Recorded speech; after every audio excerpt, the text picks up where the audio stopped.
Germany. And I'm very taken by certain composers, Bach, Mozart, and they're invariably German composers, even to the point of where you go back to the 1500s, where it would be Susato, Tillman Susato, and Michael Pretorius, people what about like that. Gibbons and Bird? Bird and people like that, Dowland. I can't believe it. Although I'm English, I'm really not attracted to that type of music. That was more lute music. Right. To me, it didn't particularly inspire me. Right. I liked the kind of pageantry music, the bombastic kind of music, the majestic stuff that came from Europe in general. Although England was obviously there, the country fields, that's a backbone to it all. But it was really the European side of things that pushed me. What was it about that European music? Was it the sort of the pattern of the music? I mean, am I right in thinking that the music then was written in what they call modes, right, before keys came along? Now, modes, because I think I'm right here in saying that it's to do with patterns. Right. It's very similar, is it not, to rock music?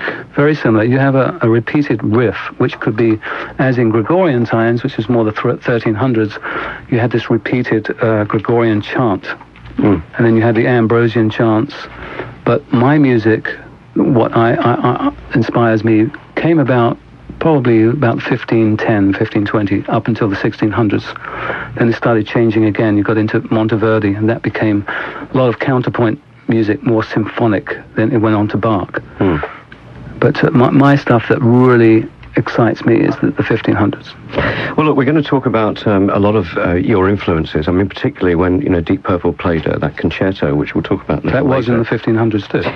That was a fair time ago. It was the late 1500s, but it was back then. But I'd like to talk not just about that period in terms of music, but I've seen the video of Blackmore's Night, and that there's a section in it where we see your home, which is very sort of medieval. Okay. In all its decorations. I mean, you and Candice seem to live that sort of life. Yes, we do. Can you tell me what is so attractive about that? I think it's a form of escapism from today's world. I love nostalgia. I love to go back a long way. There's something very safe about something that has passed. Whereas there's something in the future sometimes worries me. I'm kind of concerned about our future, particularly in the next 2 years.